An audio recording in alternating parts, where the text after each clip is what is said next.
로마서 3장 9절부터 18절까지 함께 읽습니다. 그러면 어떠하니요? 우리는 나으뇨? 결코 아니라 유대인이나 헬라인이나 다 죄 아래 있다고 우리가 이미 선언하였느니라.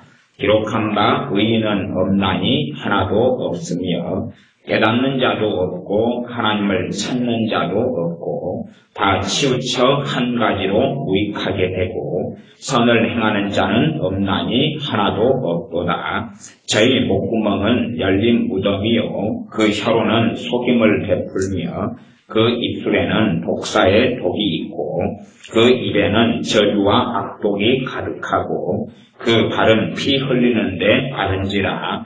파멸과 고생이 그 길에 있어 평강의 길을 알지 못하였고 저희 눈앞에 하나님을 두려워함이 없느니라 함과 같으니라. 아멘. 이 성경에 대하여 어떻게 바라볼 것인가 하는 것을 우리가 신학적으로는 성경관 혹은 계시론 이런 식으로 신학의 제목을 붙여서 다룹니다. 성경을 어떻게 바라볼 것이냐. 그런 측면에서 이 성경은 참 신비롭게 하나님께서 기록하시고 하나님께서 적으신 거지만 신학적으로는 유기적 영감이라는 것처럼 그 사람을 사용하셔서 사람의 경험, 체험, 감정, 느낌, 가치관, 신앙, 믿음 그 모든 것을 하나님께서 사용하셔서 인간 저자를 통해서 신비롭게 하나님께서 기록하신 것이 성경이 됩니다. 오늘은 로마서 3장 9절부터 18절까지 읽었는데 그 가운데 10절부터 18절의 내용은 시편에 나와 있는 내용이고 오전에 시편의 말씀을 이어서 시편을 지금 다루려고 로마서 이 3장의 말씀을 찾았습니다. 로마 3장을 가지고 어떤 신학적인 해석이나 설명을 하려는 건 아니고 다시금 시편이 얼마나 중요한가 하는 것을 다루려고 합니다. 이 완전 유기적 영감으로 성경을 기록했지만 이 사도 바울이라는 사람 자체가 시편이 그의 인생과 삶과 신앙과 하나님과 관계를 형성하는 정말 중요한 것이었기 때문에 로마서 3장에 이렇게 사도 바울을 통해 하나님 말씀하셔도 사도 바울이 시편이 그의 삶의 한 부분이 됐고 그의 묵상, 삶, 기도, 고백 이 모든 것이 되었기 때문에 이러한 로마서 3장 같은 시편에서 계속 인용되는 말씀이 나올 수 있는 것이다 하는 것입니다. 사도 바울같이 우리 주 예수 그리스도의 십자가에 사로잡힌 사람이 없고 복음에 사로잡힌 사람이 없습니다. 그리스도의 십자가에 못 박히신 것 또한 그리스도의 십자가의 복음에 온통 잡힌 사람이 사도 바울입니다. 그러나 그런 말씀 몇 구절로 너무 극단적으로 흘러가는 것도 아주 위험이 있습니다. 사도 바울은 주님의 십자가에 사로잡힌 사람인데 이 사도 바울 안에 뭐가 살아있었습니까? 이런 시편의 말씀들이 가득했다는 것입니다. 시편의 말씀이 가득한 것이 그가 복음 안에 주님의 십자가에 사로잡혀 살 수 있었던 또 다른 원동력이었다는 겁니다. 읽었던 말씀 로마 3장 10절부터 보면 기록한 바 이건 다 물론 여기에서 이사야 말씀도 인용되고 하지만 다 18절까지 전반적으로 다 시편인데 여기에서 조금 해서 정말 많은 시편이 몇 구절 안에 인용되어 있습니다. 의인은 없나니 하나도 없으며 깨닫는 자도 없고 하나님을 찾는 자도 없고 다 치우쳐 한 가지로 무익하게 되고 선을 행하는 자는 없나니 하나도 없도다.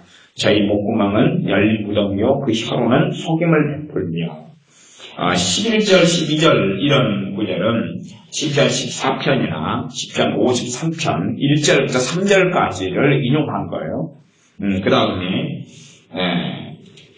저희 목구멍은 열린 무덤이요 13절에 있는 그 혀로는 속임을 베풀며 이건 시편 5편 9절에 있는 말씀이고 그 입술에는 독사의 독이 있고 시편 이건 140편 3절 말씀이고 그것을 일일이 다 적고 기록할 필요는 없습니다. 관주 성경을 가지고 있거나 아니면은 주석이 있는 분들은 그 옆에 구절이 나왔을 거 아니에요.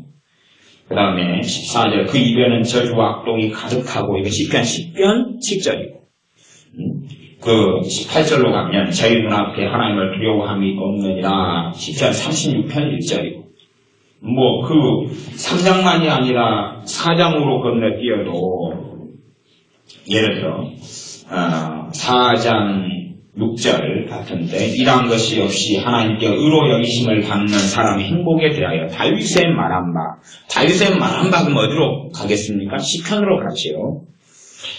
그 불법을 사하심을 받고 그 죄를 가리우심을 받는 자는 복이 있고, 주께서 그 죄를 인정치 아니하실 사람은 복이 있구나. 시편 32편 1절 2절 말씀이지요. 이렇게 아니면은 로마서 2장으로 건너가더라도 3장 앞과 뒤지요. 로마서 2장 6절 보면 하나님께서 각 사람에게 그 행한 대로 보응하시되, 각 사람의 행한 대로 보응하신다. 시편 62편 12절에 있는 거예요. 여러분이 다 그 구절을 쓰실 필요 없고 나중에 관주 같은 거나 이런 거 보시면 다 나와 있으니까, 그만큼 로마서를 기록한 사도 바울 안에가 무엇이 살아있었다는 이야기입니까? 시편이 살아있었다는 이야기. 그렇기 때문에 계속 시편을 가지고 오히려 하나님께서 사도 바울을 통하여 사용하시고 성경에 기록되었다는 것을 제가 강조하려고 하는 것입니다. 여러분들이 시편을 통해서 열매를 충분히 거두셔야 해요. 이게 현대인들의 지금은 어쩐지 모르겠습니다만 꽤 유행했던 월간지 같은 게 좋은 생각 이런 게 유행했지요. 지금도 심심하면 좋은 글귀가 있는 좋은 생각들이 고속도로 휴게소 같은 데 보면 붙어있기도 하고 선물로 주기도 합니다. 그러면 좋은 생각이라는 이런 월간지가 꽤 좋고 긍정적인 마인드, 좋은 글들이 많지만 사실은 시편이라는 하나님의 말씀에 무게하고 비춰보면 다이아몬드하고 똥 차이보다 심한 것입니다. 근데 좋은 생각은 읽어요. 또 퀴치집에 나오는 무수히 많은 일화, 예화, 물론 저도 카페에 그런 글들을 많이 싣고 올립니다만은, 그러나 여러분들이 정말로 귀하고 가치 있게 읽어야 될 단편들이 있다면 시편이에요. 좋은 생각이 아니라 시편을 이렇게 무작위로 150편이니까 얼마나 풍성하게 그냥 순서대로 읽을 필요도 없고 다 독립되어 있으니까 어떨 때 120편, 또 5편, 3편, 15편, 27편, 43편, 51편, 그 다음에 52편, 53편, 아니면 다 넘어가 149편 마음대로 이렇게 펼쳐서 보면 된다. 보면서 내가 말씀의 주인공이 되고 내가 그 시편을 기록한 사람, 적은 사람, 그 사람의 심령, 마음 그 자리로 들어가서 최소한 국어적으로 한다면 감정이입해가지고 그 자리에 들어가서 내 고백으로 만들고 내 감사로 만들고 내 찬양으로 만들고 내 기도로 만들고 내 회개로 만들고, 그렇게 여러분 화장실에 앉아서 좋은 생각을 화장실에 걸어놓은 사람이 있어요. 그러면 시편을 걸어놓으라 그 말이에요. 걸어놓고 화장실에 앉아서 오래 있으면 변비 걸린다 하는데 시편 보면서는 변비 안 걸려요. 물론 다 믿지는 마십시오. 그러나 시편을 그게 진짜 신령한 것은 성경을 화장실에 걸어놓는 게 안 신령한 게 아니라 거기에서 잡지 보고 소설 보는 것보다 시편 보는 게 100배나 신령한 거예요 이게. 그럼 거기에서 화장실에 앉아서 변비면 더 큰 복이 있어요. 오래 걸리니까 앉아서 시편 5편까지도 묵상하고 나온단 말이에요. 그러면 예수님 믿는 사람처럼 EQ가 좋은 사람이 없어야 되는 거예요. 시편은요, 자문이 사람을 형성하고 지혜자가 되게 사실 만드는 게 아니에요. 본래적으로 정말로 사람이 인성, 제가 금요일날 설교했던 것처럼 인격, 품성, 신앙 인격을 갖추는 것은 가치관을 만들어내는 게 시편이에요. 여러분 시편을 잘 봐보십시오.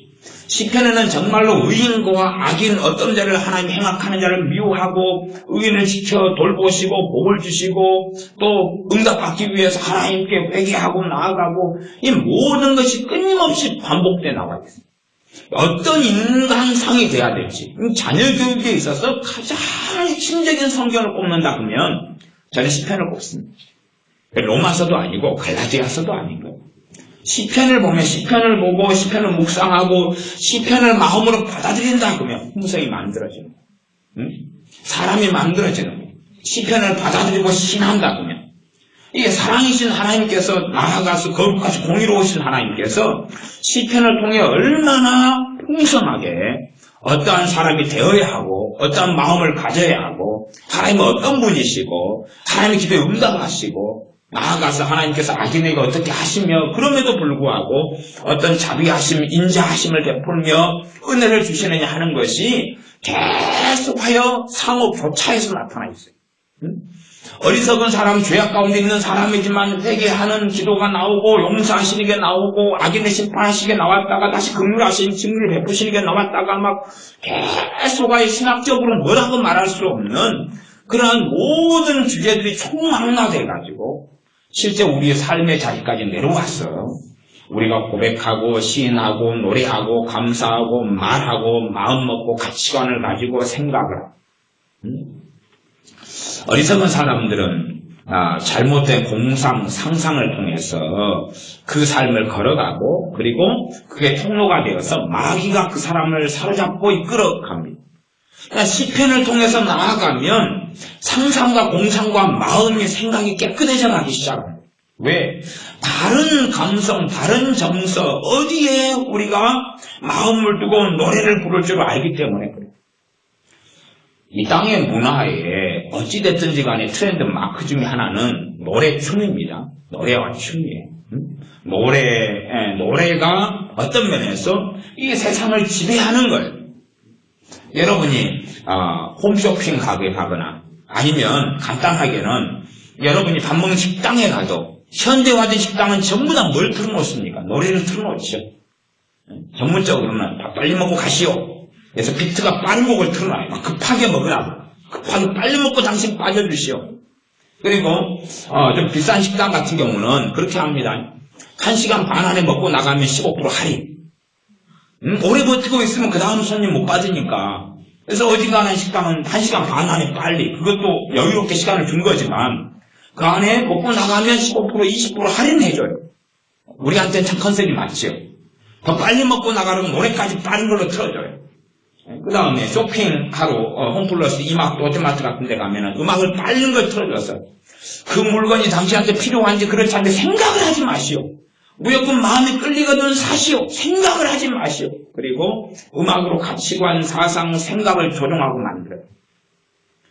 그러면 세상의 음악의 가사, 음악의 비트, 음악의 리듬을 가지고 사람을 이끌어가고 만들어가는 것이 이 세상의 풍조고 한 걸음 더 영적으로 말하자면 사단이 배후에 숨어서 역사하는 방식 중에 하나다 그 말이에요.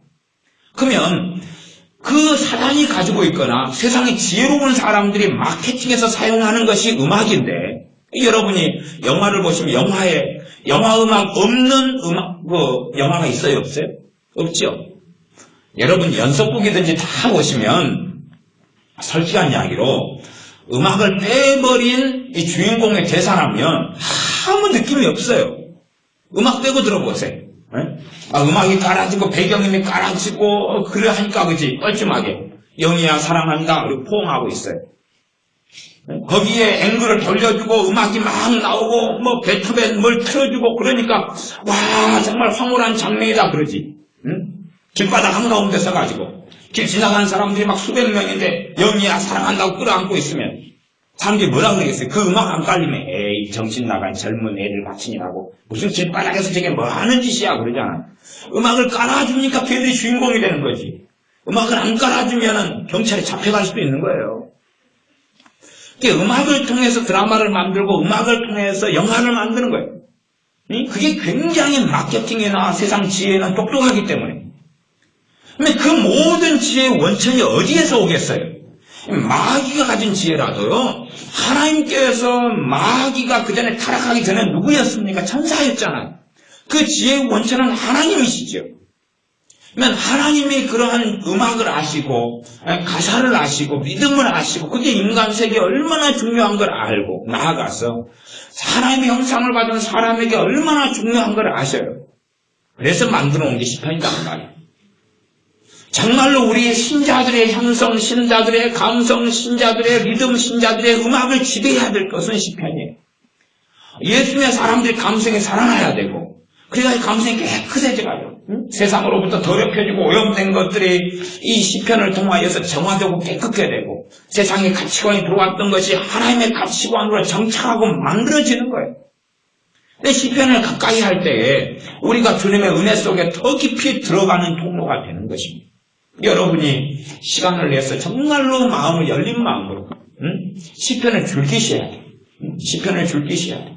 의무적으로 도덕적으로 퀴티식으로 읽는 거 말고 가십거리로 어떤 사건과 이야기를 읽지 마시고 저는 그냥 많은 젊은 사람들이나 요즘에 핸드폰 중독에 빠져서 저부터도 심심하면 핸드폰부터 켜기 시작하고 들다보기 시작하고 그렇게 하지만 그런 것의 10분의 1만큼이나 자유롭게 시편을 펼쳐가지고 묵상하고 그리고 상고하고 물론 다윗이란 하나님의 사람, 하나님 마음에 합한 사람이 우리아를 살인하거나 바세바를 간음하거나 그런 실패와 어리석음과 죄악도 있었지만 그러나 어찌됐든 그는 마지막 마무리는 잘 지었어요. 마무리까지 주님의 사람으로 마무리를 잘 했어요.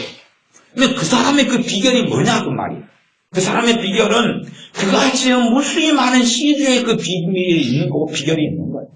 그가 어릴 때부터 양치기를 하면서 푸른 초장에 앉아서 우리식으로 한다면 기타를 휘두르면서 그렇게 뿔피를 불면서 노래하고 찬양하고 묵상하고 마찬가지로 그가 장군이 되어가지고 하면서도 계속하여 그는 시가 나옵니다.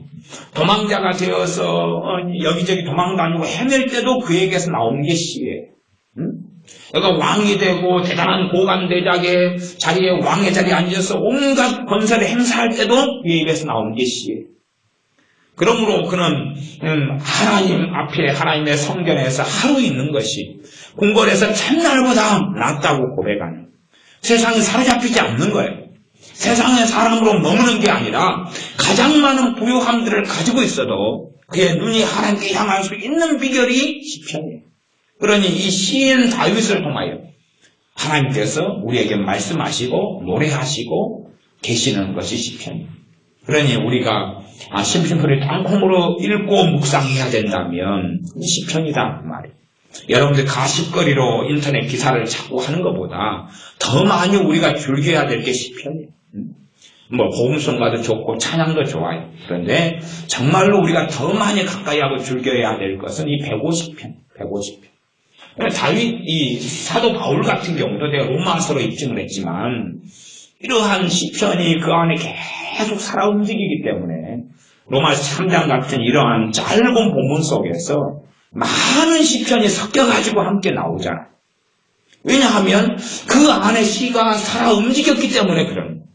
메마른 사막 같은 인생을 살고 고단한 인생을 사는데 이 시편이 그의 메마른 것을 채워주는 거예요. 시편이라는 통로를 통해서 하나님께서 그의 감성을 메꾸시고 그의 허전함을 메꾸시고 그를 위로하시고 격려하시며 강하게 하시며 만나주시는 거예요. 사람의 감성을 만든 이가 하나님이시잖아요. 사람의 이상과 상상력을 만든 이도 하나님이십니다. 이런 부분을 깨끗하게 하며 치유하는 거예요. 사람들은 내적 치유 그러지만 정말로 내적 치유의 핵심과 관건이 뭐겠느냐. 그 선물은 이미 우리에게 주어진 거예요. 150편 안에 우리에게 주어진 거라는 사실입니다. 이걸 누리지 못하고 이 정말 명백한 보물이 드러나 있음에도 불구하고 그냥 덮어버리거나 산문적으로 읽거나 하고 마는 거죠. 시편으로 돌아가 보겠습니다. 시편입니다. 시편 13편으로 가보겠습니다.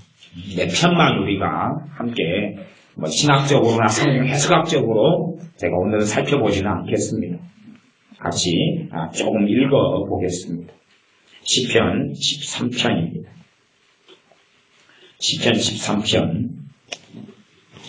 시편 13편이든 어떤 편이 읽을 때는 내가 감정이입해서 그래서 시편의 고백이나 기도를 누구 걸로 만들어야 됩니까? 내 걸로. 내 이 자리에 들어가고 내 걸로. 내 고백, 감사도 누구 감사로요? 내 감사로. 기도도 내 기도. 그렇게 만들어 가야 되고, 시편에 있는 나와 있는 말씀들의 가치관이 있으면 그 가치관하고 내 것하고 틀리면 내 것을 버리면서 성경에 있는 그 가치관과 그 말씀을 받아들이면서 시편을 상고하고, 이것 가지고 막 깊이 있는 주석을 쓰는 것도 아니고 해석하는 것도 아니에요. 화가들도 열받는 화가들이 있다 그래요. 자기가 그림을 그려놨는데 자기는 그냥 별 생각 없이 그림을 그렸어요. 그림이 유명해져가지고 애들 교과서에 올라간 거예요. 교과서 그 그림에 대해서 자기는 아무 생각 없어요. 그냥 노을을 보고 멋있네 그리고 싹 그린 거예요.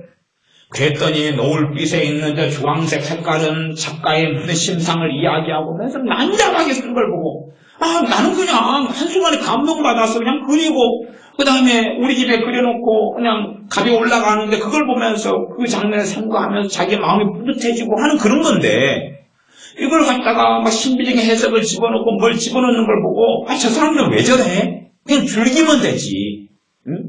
이 시편 안에도 그런 것들이 차라리 많다 그 말이에요.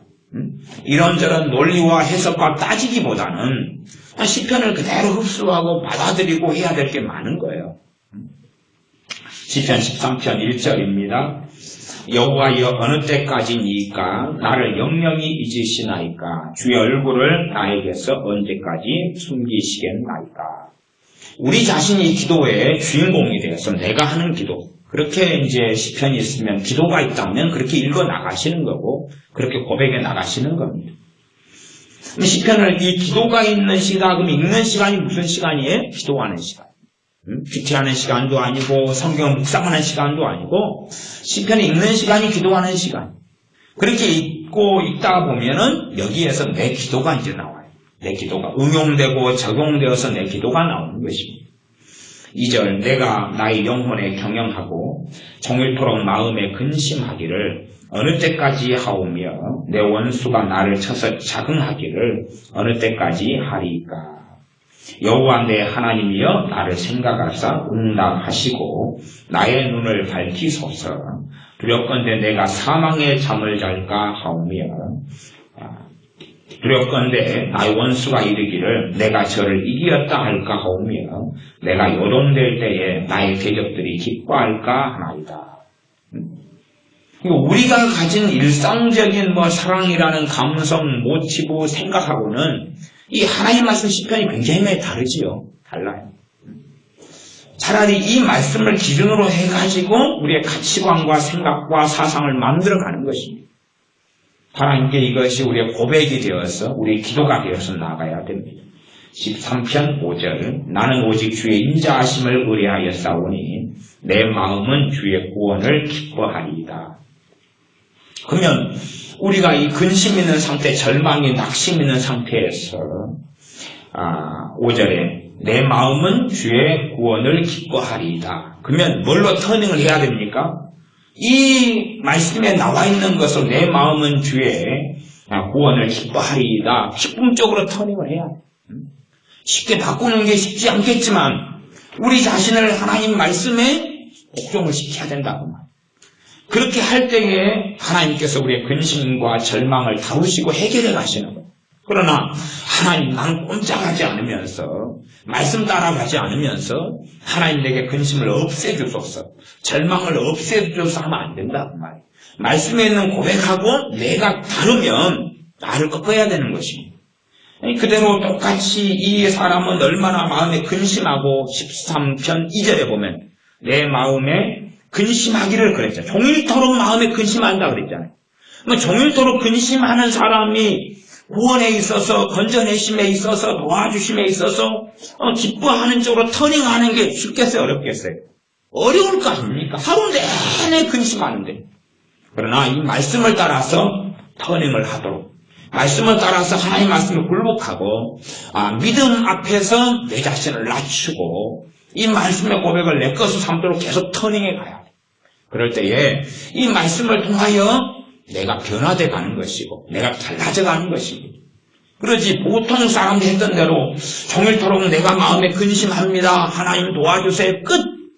그렇게 가는 게 시편이 아닙니다. 그렇게 가는 게 하나님 말씀이 아니에요. 그러니 정말 현실하고 안 맞는데요. 당신이 하루 내내 걱정할 거리를 가지고 걱정을 해보세요. 어떻게 기뻐할 수 있는가? 그런 식으로 가면 우리는 하나님을 모욕하는 것입니다. 하나님 입장을 바꿔놓으세요. 하루 내내 걱정하는데 누가 이 기쁨으로 바꿀 수 있어요? 못 그래요.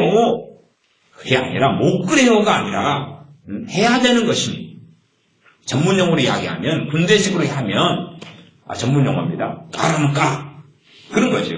하라면 해. 어디서 정말 하나님 앞에서 못합니다가 아니라 내가 하려는 마음을 먹고 터닝을 해야 되고 그러면 내가 하려고 해도 못하는 것은 내 순종하려는 마음을 보시고 하나님이 도와주시는 부분. 그러나 못합니다 하고 가만히 있으면 해보지도 않고 어디서 못한다 그래. 그리고 군대 같으면은 한 따까리 하는 거죠. 심하면 세 따까리까지 합니다.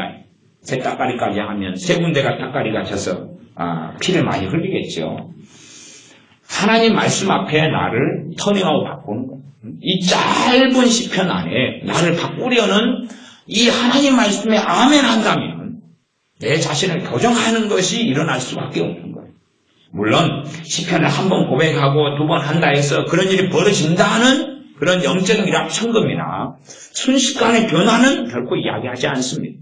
그러나 이 말씀 앞에서 정말로 우리가 겸비케 되어지고 온유케 되어져서 말씀을 진리로 받아들이고 말씀대로 내가 이 말씀의 자리에 서서 그렇게 하느냐가 우리에겐 정말 중요한 것이에요.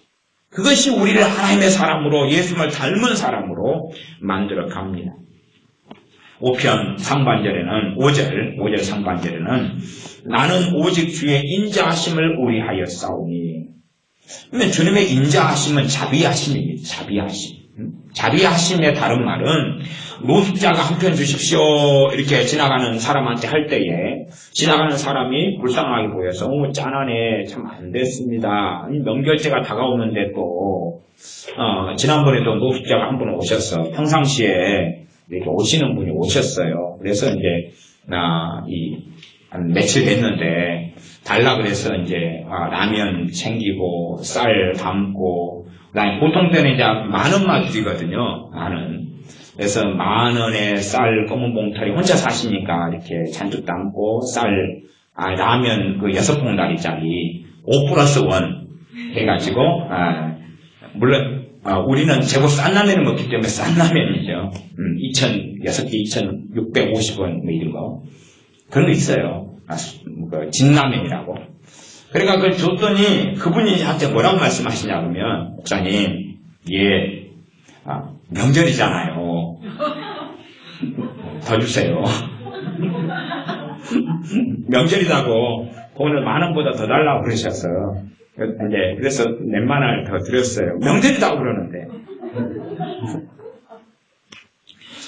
우리가 하나님 앞에 그거예요. 주의 인자하심은 뭡니까? 자비지요. 무엇을 의지합니까? 받을 자격이 없는. 이렇게 자비하고 은혜하고 긍휼하고 이게 다 개념상으로 근원적인 개념은 똑같아요. 근원적인 개념. 받을 자격이 없는 자가 받는 거예요. 노숙자분이 우리 제 돈으로 드린 건 아닙니다. 그러니까 여러분들이 드린 건데 우리 교회에 와서 청소를 해줬어요. 쓰레기를 치워줬어요. 삽질을 해줬어요. 안 그러잖아요. 그러나 그걸 받아가시는 거예요. 뭐예요? 긍휼과 자비 때문에 그러죠. 그러면 이게 성경에 우리가 이렇게 살았기 때문에 기도했기 때문이 아니라 나는 오직 주의 인자하심을 의뢰하였다. 인자하심은 자비하심이고 혹은 사랑으로도 번역할 수 있습니다. 가스 하나님의 로브, 하나님의 사랑에 의지해서 구합니다. 우리가 다른 것을 의지하는 데서 하나님의 인자하심을 의지하는 걸로 터닝을 하는 거예요. 하나님의 자비를 의지하는 거예요. 당당하게 나아가는 게 아니라 하나님의 그 한량없는 자비의 성품에 의지하는 거예요. 그분은 돌고 돌다가 못 얻으면 우리 교회로 오셔요. 왜냐 그러면은 오니까 그래도 저 교회는 그래도 항상 잊지 않고 주더라. 그러니까 오시는 거죠. 그러면 최소한 그러면서 이제 뭘 아는 거예요? 우리 교회의 인자하심을 알겠죠. 어떤 분은 그러세요. 야, 다른 교회 가서 밥 좀 달라 그러니까 밥을 안 주는데 당신 교회는 밤 12시에 와서 밥 달라 그러면 밥 주네요. 참 희한한 교회가 다 있어요. 그런 분들도 있어요. 그러니까 그걸 경험한 사람은 이제 아이고 어떤 분은 참 양심껏 사는 노숙자 분들도 계셔요. 그런 분들은 3일 동안 못 먹었다고. 그래서 밥부터 달라 그래요. 돈이 아니라. 근데 좀 양심이 좀 없는 사람은 돈을 달라 그래요. 양심 있는 사람은 먹거리를 달라 그랬어요. 딱 그걸 보면은 차이가 좀 사실이 있어요. 돈을 달라고 하는 사람은 그걸로 한 잔 또 마시겠다는 이야기가 많고, 먹을 걸 달라는 이야기는 생존의 세계에 사는 거예요. 이게 먹을 걸 달라는 분한테는 사실은 돈을 그 다음에 함께 우리 교회 같은 경우는 드려요. 왜? 그 정도면 먹을 것이 중요하니까, 술 마시는 문제하고 좀 떨어졌다 그 말이겠죠. 그렇게 우리 교회의 어떤 자비와 인자를 경험한 사람은 정말로 오갈 데가 없으면 이제 우리 교회로 찾아오셔가지고 잡수고 또 돈도 받아가시고 그렇게 하셔요. 김치도 주고 그렇게 하시죠. 그러면 정말로 우리는 하나님을 누구로 만납니까? 아버지로 만나고 믿잖아요. 근데 정말로 하나님을 아버지로 만나면 그 노숙자 그분이 우리 교회의 자비함을 경험한 것보다 곱하기 100, 곱하기 1000, 곱하기 10,000, 곱하기 10만, 곱하기 100만으로 가야 되잖아요. 우리는 더 하나님의 자비하심을 더 믿어야 될 사람이고 더 신뢰해야 될 사람이잖아요. 우리가 뭘 했기 때문이 아니라 우리가 뭘 고상하게 살아왔기 때문이 아니라 하나님의 자비하심과 인자하심을 더 믿어드려야 될 사람이 예수님의 사람들이고 하나님의 자녀들은 우리들이다 그 말. 그럼 우리가 내가 의뢰하고 붙잡을 것을 이 고백을 하면서는 내려놓는 거예요. 내려놓고 정말로 우리의 마음이 주의 인자하심을 내가 의뢰합니다. 의뢰합니다. 의지합니다. 내가 주의 인자하심을 의지합니다. 의지하는 쪽으로 마음을 바꾸고 그러면서 이제 내 마음은 주의 구원을 기뻐하리이다. 왜 기뻐합니까? 주의 구원이 나타날 거기 때문에 그렇지. 그렇게 하다 보면 우리 안에 뭐가 생기기 시작합니까? 믿음이 생기기 시작하죠. 믿음이 생기기 시작해요. 그렇게 해야지. 그래서 이 시편은 실제적으로는 하나님의 모든 말씀들이 우리의 삶에 뿌리를 내리게 해주는 것이기도 해요. 씨앗을 뿌려놓으면 뭐예요? 물을 안 주는데. 그러면 이 시편의 말씀들은 물을 주는 거예요. 가꾸는 거예요. 가꾸어야지요. 고추 모종을 심어놨으면 바람이 불면 휘까닥 자빠질 거 아니에요. 그럼 거기에 지을 세워놔야 될 거 아니에요. 물을 줘야 될 거 아니에요. 실제적인 삶 속에 말씀이 역사하는 이 풍성한 것이 시편이에요. 그러니까 여러분들이 시편을 누구보다도 사랑하는 사람들이 돼야 돼요. 그냥 차라리 냉정하게는 로마서를 신학적인 구원론에 있어서 최고봉의 성경으로 본다면 오히려 로마서보다 중요도가 있다면 저는 시편이라고 차라리 봐요. 로마서 16장 아니에요. 시편 150편 아니에요. 훨씬 더 방대하면 하나님의 이유가 거기에 있겠죠. 안 그러면 하나님이 그냥 얼마나 이 지혜로우신 하나님께서 야 150편은 필요 없어. 내가 골로 골라가지고 5편으로 해줄게. 5편. 뭐 어떤 사람이 하나님 성경 시편 150편 가운데 5편만 골라주셔서 너무 양이 많아요. 근데 계시가 내려와가지고 1편, 5편, 3편, 7편, 23편 그것만 해. 그런 게 어디 있겠냐고 말이에요. 아무리 하나님 150편 가운데 엑기스만 뽑아주세요. 거기에는 150편이 다 엑기스지 또 다른 거기에서 뽑혀진 엑기스는 없는 거예요. 150편이 전부 다 정답이고 그것이 전부 다 복이고 전부 다 선물이고 전부 다 은혜의 산물들이에요. 그걸 축약해봐야. 그러니 그런 면에서는 신학에서는 시편을 다루지 않아요. 신학에서 시편이 다뤄봐야 뭐가 나와요 여기서. 무슨 신학이 어떻게 튀어나오겠어요. 그러니 터부시하고 던져버리는 거죠. 던져버리고 여기에서 자기들이 풀지 못하는 말하자면 제가 신학교 다닐 때 시가서 이런 걸 배우면 뭐 가지고 시간을 보내냐 그러면 여기 저주시가 있는데 여기 정체가 뭡니까? 그리고 그냥 신학자들 가지고 말도 안 되는 이야기를 막 하다가 결론도 없어요. 박사들도 모르니까. 그래서 이 사람 이야기하고 이 유명한 사람은 해답이 없다 그럽니다. 그리고 수업 끝. 각자 자기 소개 오른 대로 쓰시오.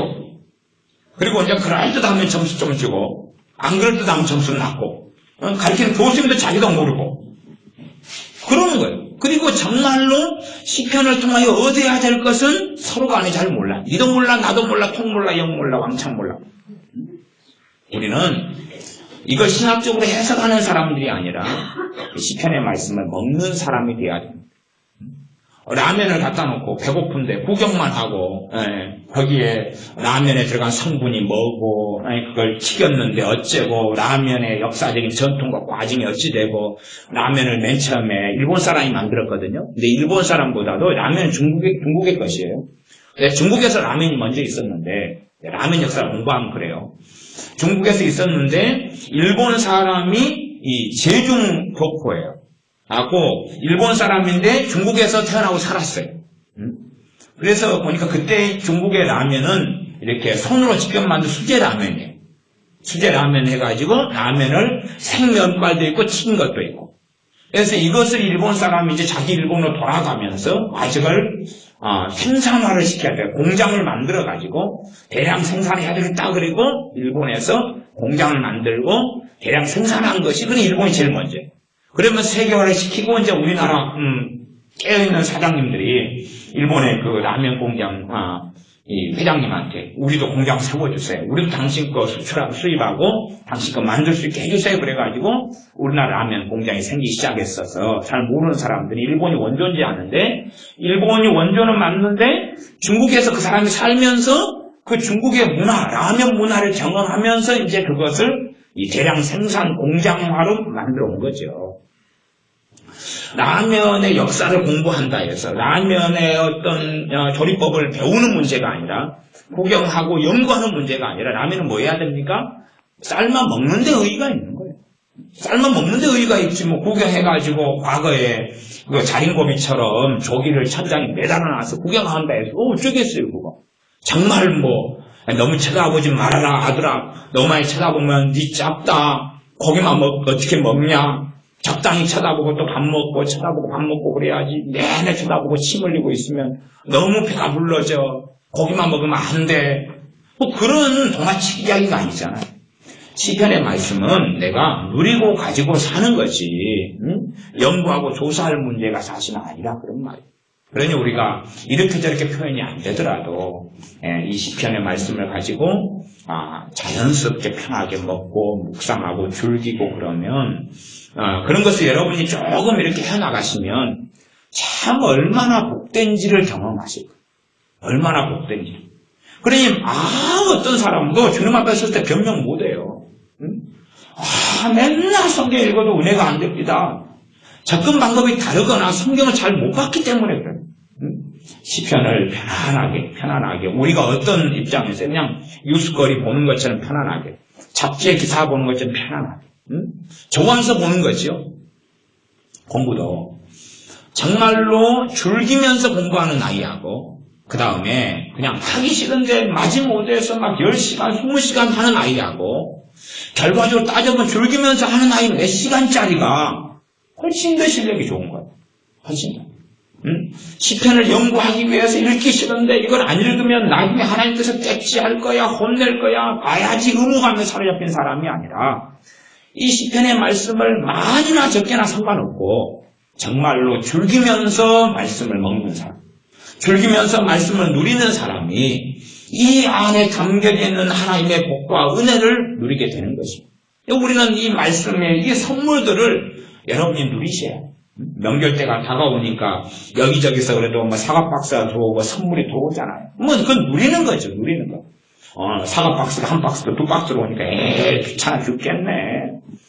또 바나나 한 박스가 들어오니까 실례. 뭘 귀찮게 또 보내. 그러는 게 아니라 쌓여져 갈수록 배부르다 배불러. 그냥 보고만 있어도 배부르네. 이런 선물 보따리가 시편에서 영원히 떨어지지 않는 선물 보따리가 150개가 있어요. 150개. 150개. 시편 119편 같은 경우는 176절로 돼 있어가지고 보따리가 엄청 큰 거예요. 엄청 커가지고 그 안에가 잔뜩 들어가 있는 거예요. 이런 것이 우리에게 150개가 있어요. 그러면 달콤 마르도록 그냥 부르고 노래하고 고백하고 말하고 읽고 낭독하고 우리의 육자백이 음악에 비추어서 우리가 곡을 붙여가지고 노래 불러도 돼. 여러분이 잘 보시면 이 13편 같은 경우는 위에 보시면 꼭대기에 다윗의 시, 명장으로 한 노래, 명장으로 한 노래의 뜻이 뭐냐면 이 지휘자의 지휘에 따라서 함께 부른 노래다 그 말이에요. 명장으로 했다 그 말. 지휘자의 노래 지휘에 따라서 함께 부른 거예요. 이것을. 그러면 지휘자에 따라 함께 부르려면 연습을 많이 해야 돼, 적게 해야 돼. 연습을 많이 해야 되죠. 일정한 리듬과 곡이 있어야 돼. 거기에다가 이제 해야지. 한 사람은 빠르고 한 사람은 느리고 막 그러면 안 될 거 아니에요. 그러니까 최소한은 암기를 하든지 암기를 못해도 가사를 보고 하든지 간에 박자 리듬을 맞춰가지고 하는 거예요. 우리 식으로 한다는 건 성가대 연습하고 비슷한 거겠죠. 그러나 성가대 연습이야 이제 성경을 응용해가지고 성경적으로 만드는 거지만 이것은 말씀 자체는 성경이에요. 진리예요. 이것을 우리가 과거의 방식대로 이렇게 꼭 할 필요는 없어도 정말로 이 13편을 가지고 지휘자의 지휘에 맞춰서 계속 부를 정도가 되면 그 중요성은 굉장히 크구나 이렇게 생각했을 거 아닙니까? 얼마나 중요하간데 이 사람들이 함께 모여가지고 이걸로 노래하고 이걸로 찬양하고 이걸로 읊조리고 살았겠느냐 하는 거죠. 차라리 우리가 우리는 아는 게 많지 않습니까? 동구박 과수원길도 알고 따릉따릉 비켜놨어요. 자전거가 나갑니다. 따르릉 학교장이 땡땡땡 선생님이 빨리 들어오란다. 안 그러면 팬단다. 그리고 많은 걸 알잖아. 그러나 그런 것은 즐겨 불러오고 심지어 많은 육자배기, 많은 낙동강 푸른물에 그리고 노젓는 뱃사공 별걸 다 하는데 사실은 시편의 것은 우리에게 익숙하지 않아. 시편의 가사, 시편의 내용들이 익숙하지 않아. 어쩌다가 불러도 토막이 반토막이가 되어져. 그래서 시편을 가지고 복음성가를 만들어 놓은 것도 오히려 더 왜곡이 더 심해지는 게 많이 있어요. 왜냐하면 1절, 2절 가지고 만들었는데 1절, 2절은 머리고 이제 목으로 넘어가는 3절, 4절, 몸으로 넘어가는 5절, 6절 흘러가는데 머리만 딱 잘라놓은 거예요. 그러니 그 시편을 굉장히 오해와 국회를 많이 하게 만들었어요.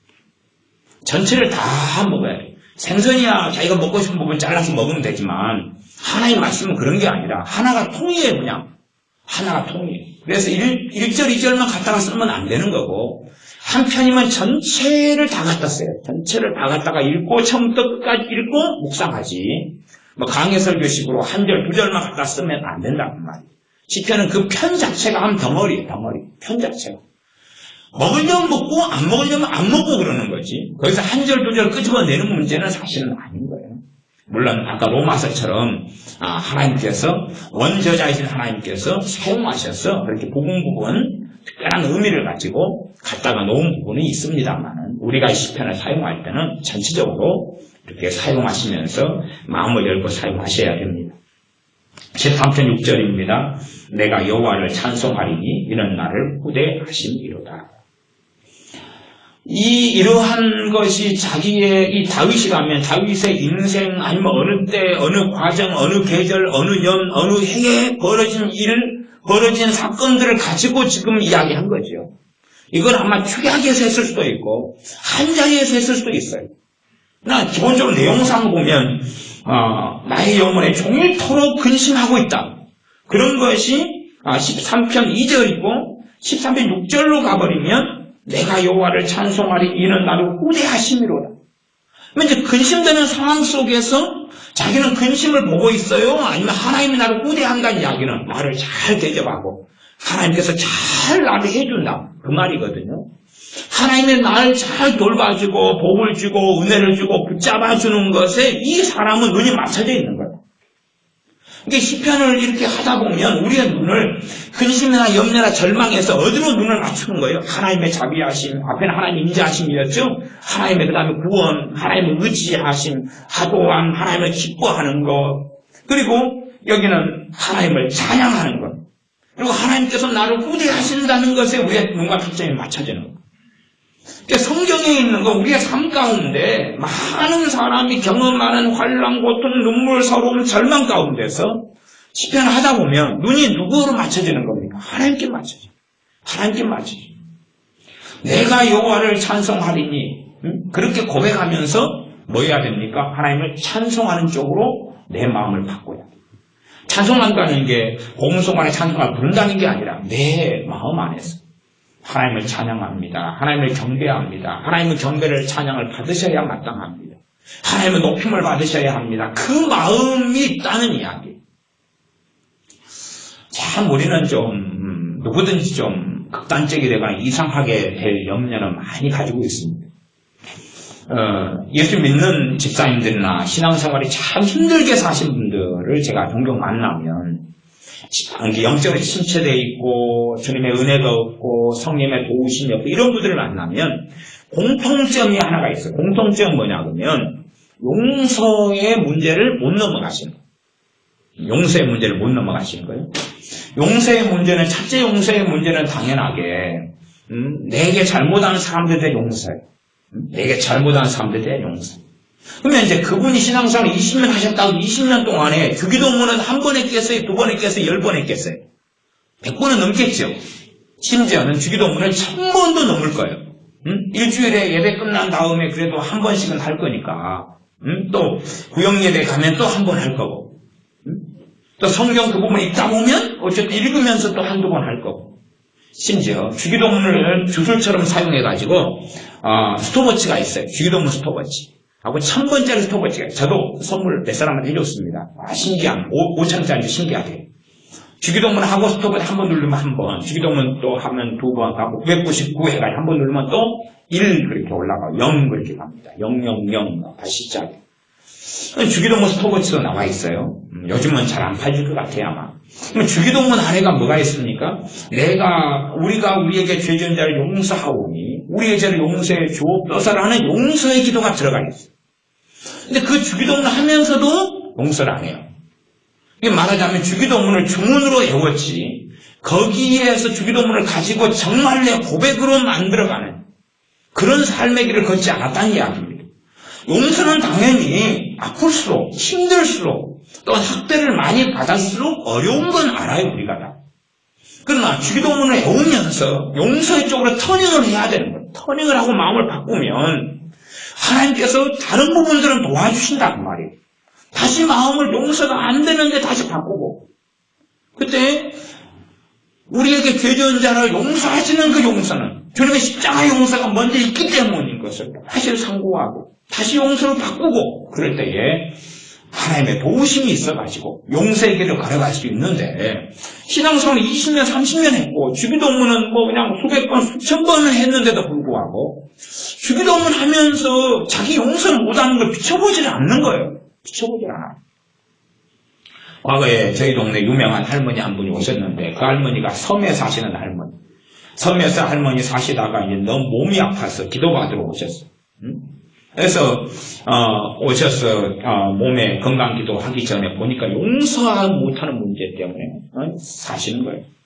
용서 못하는 문제 이웃집하고 이웃집 시골에 사니까 이웃집이 연탄재를 자기 집 앞에 던져놓고 그 다음에 물바지를 자기 집 쪽으로 해놓으니까 비만 많이 오면 자기 집에 물이 막 툭툭 떨어지는 거예요. 기분 나쁘고요. 그래가지고 이 30년을 증오하고 미워했어요. 그리고 온몸이 만신창이가 된 거예요. 믿음도 안 들고 할머니 집사님인가 권사님인가 그러시는 거예요. 집사님이신 것 같아요. 그래서 용서하라 그러니까 용서하라 그러면 나 예수님 안 믿어볼라요 그렇게 뛰쳐나가는 거예요. 예수님 안 믿는다고. 그래서 고삐를 잡고 못 나가게 한 다음에 용서를 다시 가르치고 막 그랬어요. 그 다음에 이제 몸이 회복되고 치유돼가지고 가셨어요. 우리 동네 여수에 있는 365개 섬 중에 한 섬에 사시는 할머니였어요. 섬에서 이제 배 타고 나오신 다음에 차 타고 이렇게 멀리 오신 할머니셨는데요. 그만큼 이분이 신앙생활을 오래 하면서도 주기도문을 외우면서도 자기 삶에는 전혀 적용을 안 하시는 이게 종교화라는 거예요. 종교화. 시편 말씀 읽을 때 우리가 종교적이 되면 안 되고요. 말씀 그대로 내가 여호와를 찬송하리니 그러면 내 마음에 하나님을 찬양하는 마음과 마인드가 없고 그렇게 안 하면 그렇게 다시 바꾸는 거예요. 내가 여호와를 찬송하리니 그러면 다시 찬송하는 쪽으로 바꾸고 하나님을 찬양합니다. 말이라도 몇 마디라도 하고 하나님 찬양합니다. 하나님 나를 구원해 주셔서 감사하고 하나님을 찬양합니다. 내게 가정을 주시고 내 자녀를 주셔서 하나님 감사하고 찬양합니다. 이 찬양과 감사는 서로 섞여 있는 거예요. 굳이 정확한 구분이 되기도 하고 안 되기도 하는 것입니다. 다시 이제 15편으로 건너가 보겠습니다. 시편 15편입니다. 여호와여 주의 장막에 유할 자 누구오며 주의 성산에 거할 자 누구오니까. 정직하게 행하며 공의를 일삼으며 그 마음에 진실을 말하며. 이 시편을 고백하면서 자녀들은 뭘 만들어 가겠어요? 정직이 얼마나 중요한 성품이고 정직하게 살아야 한다는 것. 자녀 교육 측면에 이야기하면 공의를 일삼는다. 공의는 법을 지키고 그것도 하나님의 법이죠. 하나님의 법을 지키고 행하는 거죠. 그게 기준이 되는 거예요. 또한 그 마음의 진실을 말한다. 이렇게 안에서 진실을 말하고 그 입으로도 진실을 말하는 거예요. 마음에서부터 진실이 있는 거예요. 아내가 거짓말 위선이 있고 겉으로는 좋은 척하고 겉으로는 엄마 말씀을 듣는 척하고 속으로는 다른 뱃속을 숨기고 사는 게 아니라 마음에서도 진실을 말하고 그것이 입으로 나오는 삶.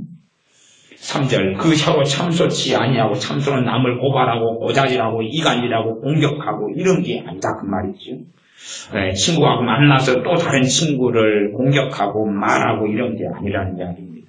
그 벗에게 행악지 아니하고 못된 짓 하지 않고 그 이웃을 해방치 아니하며 그 눈은 망령된 자를 멸시하며 여호와를 두려워하는 자를 존대하며.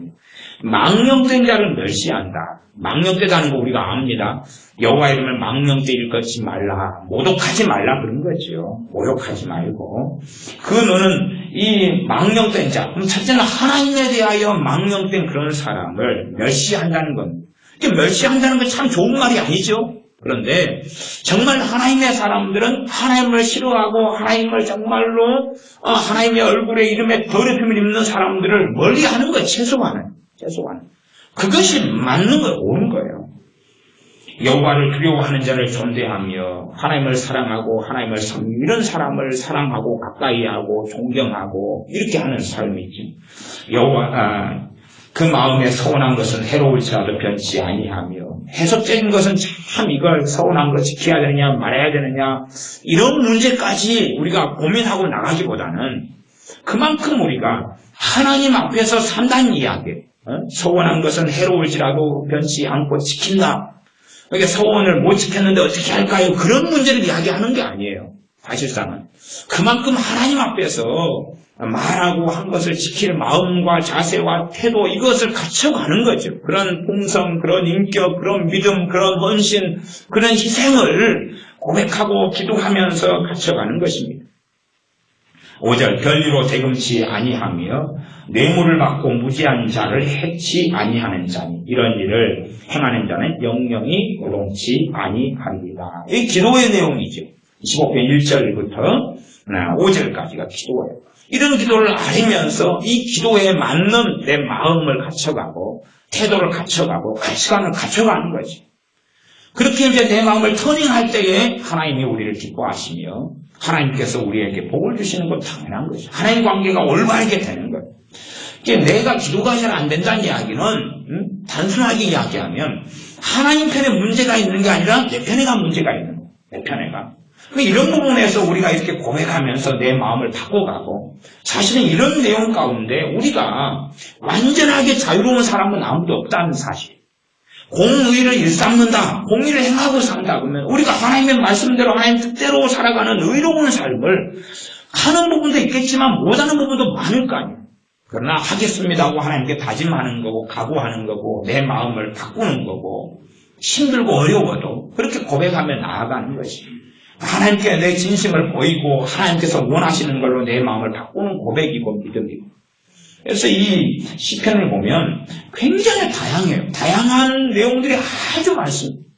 그러니까 우리에게는 참 이런 내용이 뭐가 필요할까? 그런데 하나님 보시기에는 우리에게 그게 꼭 필요하다는 거예요. 우리는 몰라요. 용도를 모르고 어떤 것은 신학적으로 해석 안 되는 많은 것들 가운데서도 이 용도가 뭘까? 심지어 혼잣말처럼 내 영혼아 어찌하여 낭망하여 하는고 하면은 이게 도대체 뭐야? 기도도 아니고 선언도 아니고 명령기도도 아니고 뭐 선포도 아니고 믿음의 고백도 아니고 이건 조금 자다 보면 정신과 의사들이 당신 약 먹어야 되겠습니다. 우리 병원에 와서 치료받으세요. 이런 말들이 나오는 것도 있는데 내 영은 어째 낭망하여 하는고. 그런데 그것이 우리에게 필요하다는 사실. 하나님께서는 그게 필요하다는 거예요. 하나님은 최고의 심리학자시고 최고의 정신과 의사시고 하나님은 사람을 자기 형상을 따라 만드신 분이어서 우리가 어떤 존재인지를 아시는 거예요. 그러니 우리가 이 시편을 통하여서 누릴 수 있는 풍성함이란 어떻게 말로 다 표현할 수 없는 것이 많습니다. 쭉 넘어가서 이제 한 편 정도만 읽고 말씀을 일찍 마무리해 가겠습니다. 물론 제 입장에서는 일찍인데요. 134편 읽겠습니다. 시편 뒤로 가서 134편.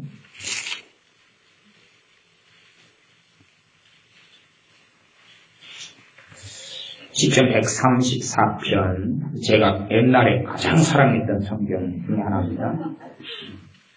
134편 1절부터 3절까지. 밤에 여호와의 집에 섰는 여호와의 모든 종들아 여호와를 송축하라.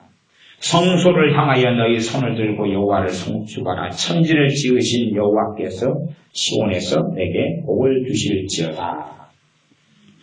밤에 여호와의 집에 섰는 여호와의 모든 종들아. 밤에 여호와의 집에서, 여호와의 집은 성전이죠. 성전에 밤에 서 있으면 밤에 제사장들 같은 경우 순번을 따라서 제사를 지내고 그러지요. 그럼 거기에 서 있어요. 그렇게 말할 때는 자기하고 좀 무관하잖아요. 누구들 빼! 나는 아니고. 이게 왜 필요한지를 잘 몰라요. 신학교 해석하면 복잡하게 돼요. 그러나 우리가 마음을 열고 믿음 가운데 할 때에 이게 우리에게 어떻게 양약이 되고 어떻게 효력이 있는지는 다 몰라요. 우리가 먹는 반찬마다 영양소가 뭐가 우리에게 유익한지 우리가 다 모르고 그냥 먹잖아요. 먹어요. 어떨 때는 이제 이러이러한 반찬은 우리에게 좋습니다. 아까 우리 집사님께서는 이게 역수에 사시니까 회가 좋아요. 회가는 장에 좋으니까 회를 좀 목사님 많이 드세요. 그렇게 저한테 말씀해 주셨어요. 그러니까 그럴 때는 이제 용도를 좀 알겠지만 많은 것들은 우리가 용도를 모르고 산다 그 말. 그렇죠? 그러나 우리가 주님 앞에서 밤에 여호와의 집에 섰는 모든 종들아 여호와를 송축하라. 그럴 때 우리 안에 하나님께서는 신비롭고 아름다운 일을 행하신다는 사실. 2절 성소를 향하여 너희 손을 들고 여호와를 송축하라. 그렇다고 막 진짜로 손 들고 막 송축하라 그런 이야기까지는 아닐 거예요. 그런 것까지는 다 각자의 몫으로 남겠죠. 그러나 성소를 향하여, 성소가 하나님께서 그 거룩한 이름을 두신 곳이죠. 구약적으로 한다면. 그래서 과거에는 성전을 향하여, 예루살렘을 향하여, 성소를 향하여 손을 들고 기도하는 거였죠. 지금은 이제 굳이 그럴 필요 자체는 없어졌습니다. 그러나 영적인 의미의 상에서는 지금도 유효한 것이죠. 주님을 향하여 손을 드는 것입니다. 너희 손을 들고 여호와를 송축하라. 천지를 지으신 여호와께서 시온에서 내게 볼 주실지어다. 그러면 복을 주신다 그래놓고 1절, 2절은 뭘 이야기하는 것입니까? 송축하라를 이야기합니다. 송축하라를 좀 그게 어려운 단어입니다. 어려운 단어인데 그냥 우리식으로 편리하게 이야기하면 찬양하라 이렇게 바꾸면 제가 좀 나을 것 같아요. 그러니까 손을 들고 하나님을 찬양하고 그 다음에 좀 내말고 여호와의 집에 있는 모든 종들아 밤에 여호와를 송축하라 찬양하라. 근데 하나님을 송축하고 찬양하는데 그것하고 뭐하고 관련돼 있어요? 복하고 관련돼 있잖아요. 천지를 지으신 여호와께서 시온에서 내게 복을 주실지어다. 그러면 그 어떤 밤에 여호와의 집에 서 있는 여호와의 모든 종들아 그러면 제사장만이 아니라 레위지파 사람들이 아니라 순번을 따른 사람들만이 아니라 뭐 한나같이 그런 탄식하고 하나님을 의지하고 하나님을 찾는 사람들이 성소에 나아갈 거 아니에요. 성전 뜰에 나아갈 거고 하나님께 기도할 거고 하나님께 제사할 거고 예배할 거고 자기 죄 가운데 애통하면서 한밤중이라도 제사 지내려고 나아갈 거고 먼 여행을 찾아와서 여관에 먼저 머물기보다는 하나님의 성소에 먼저 나아갈 거겠지. 그런 사람들에게 하나님을 찬양하라는 거예요. 죄 가운데 나온 사람들, 탄식 가운데 나온 사람들, 하나님께서 너에게 복을 주신다고 선언하는 거고, 나아가서 자기를 포함한 사람들에게 성소를 향하여 너희 손을 들고 여호와를 송축하라. 앞에는 지금 여호와의 집이 성소죠. 거기에 성전이 있고 성소가 있고 지성소가 있어요. 거기에 섰는 사람들이고 그 다음 거기 섰는 사람들은 뭐 거기가 성소인데 성소를 향하여 손을 들 수는 없잖아요. 어느 방향을 들까요? 원학교예요? 막 좀 복잡해지죠. 그러나 정말로 그 밖에 있는 사람들, 멀리 있는 사람들, 이런 사람들이 성소를 향하여 하나님께 손을 들고 송축하라. 정말로 우리의 능력은 세상은 뭔가를 하나님께 구하고 강구하고 달라 그러는 것에도 열매가 있지만 그 문제를 가지고 뭐 하는 거예요? 하나님을 찬양하는 거예요. 문제를 가지고 하나님을 경배하고 예배하는 거예요. 사실은 그런 것들이 믿는 사람에게 아주 부족하죠. 물론 제가 이 성경을 가지고 이제 설명을 하는 것입니다. 굳이 설명까지는 필요 없이 우리가 그렇게 이 말씀을 가지고 살다 보면 우리가 말씀하고 맞는 사람으로 변화돼 갈 줄로 믿습니다. 과거에 큰바위 얼굴이라는 참 재밌는 단편 소설이 있었어요. 소설은 뭐냐면 한 마을에가 큰 바위가 있었어요. 자기 산 꼭대기 위쪽에가 큰 바위로 그 바위로 사람 얼굴이 그대로 있었던 거예요. 사람 얼굴이. 이게 큰 바위, 시골 마을에 큰 바위로 사람 얼굴이 있었어요. 그러니 그 마을에는 어떤 이 전설이 내려왔냐면 언젠가는 저 얼굴을 가진 사람이 나타날 것이다.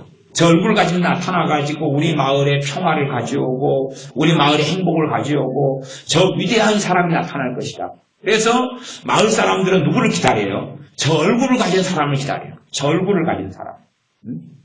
근데 어느 날 이제 유명한 정치인이 왔어요. 근데 저 얼굴을 가진 사람이 아니었어요.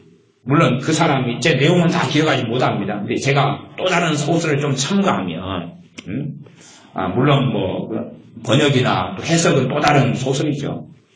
그래서 아마 그 사람이 인간성이 못됐고 뭐 그랬다는 이야기가 있었던 것 같아요. 어느 날 시간이 흐르고 보니까 주인공은 이제 그 큰 바위 얼굴을 보고 자란 소년이에요. 그 시골에 살았던 그 소년인데 이 소년의 성품이 큰 바위 얼굴에 나왔던 전설 속에 있는 사람의 성품, 존경받을 만한 사람.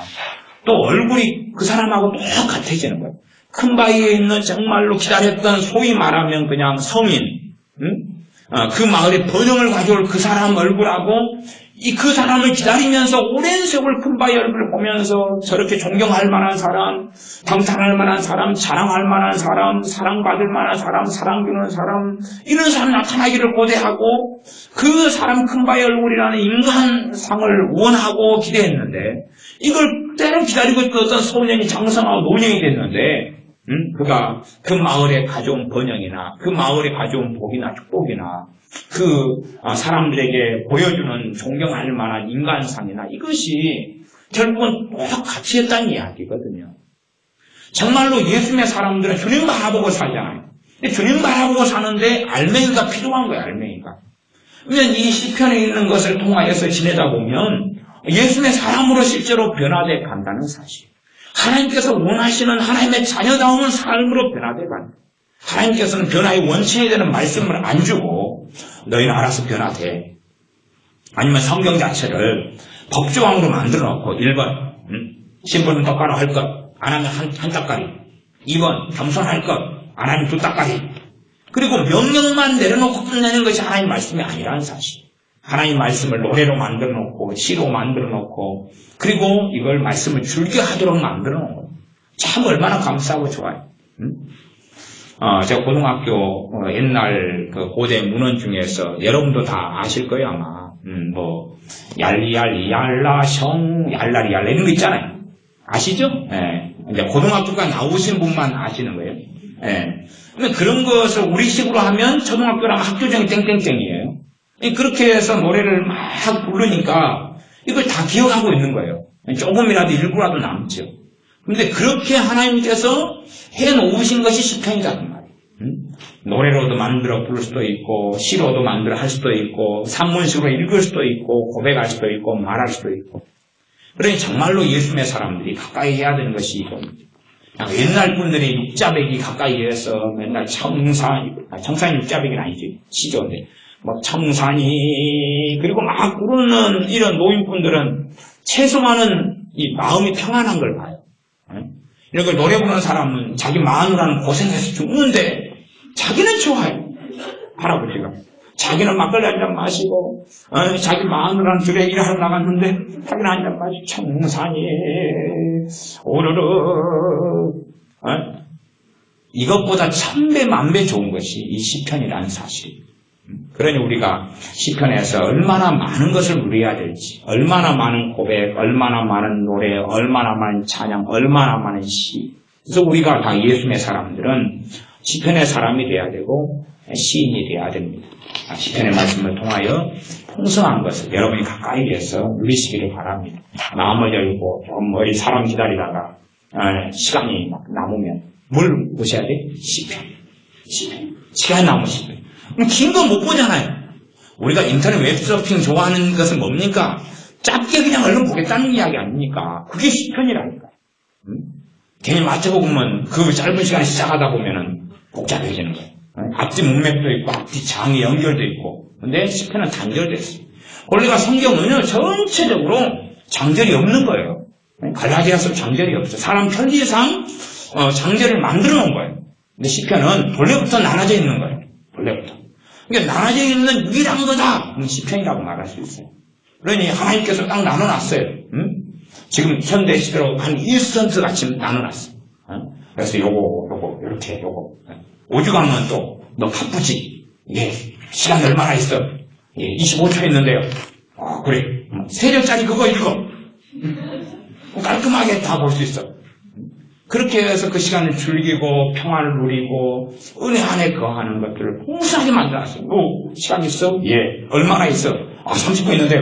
근데 119편 읽어. 시간 넉넉하네. 기도하겠습니다. 아버지 하나님, 이 150편이라는 150개의 큰 선물보다 우리에게 주신 것을 감사를 드립니다. 그러나 세상에 노래는 부르고 즐겨하고, 또한 세상에 가십거리를 좋아하고 유수를 좋아하고 단편거리를 좋아하지만, 하나님께서 우리에게 선물로 주신 150편이라는 놀라운 시, 놀라운 노래, 놀라운 선언, 놀라운 말씀들, 이것들을 우리가 즐겨하지, 가까이 하지 아니하고 더 무시하며, 왜 비슷한 내용, 똑같은 내용, 맨날 비슷한 기도들이 이렇게 흘러가는가 하고 생각하며 멀리 했던 어리석음을 고백합니다. 그리하오매 이 시편이 우리의 삶의 양식이 되게 하시며, 시간이 남을 때마다 우리가 묵상하며 고백하며 노래 부르는 우리가 되어져서 시편을 통해서 준비하시고 예비하신 풍성한 것들을 다 누리는 우리가 되게 하여 주시옵소서. 예수님의 이름으로 기도하옵나이다. 아멘. 다시 말씀 붙잡고 하나님께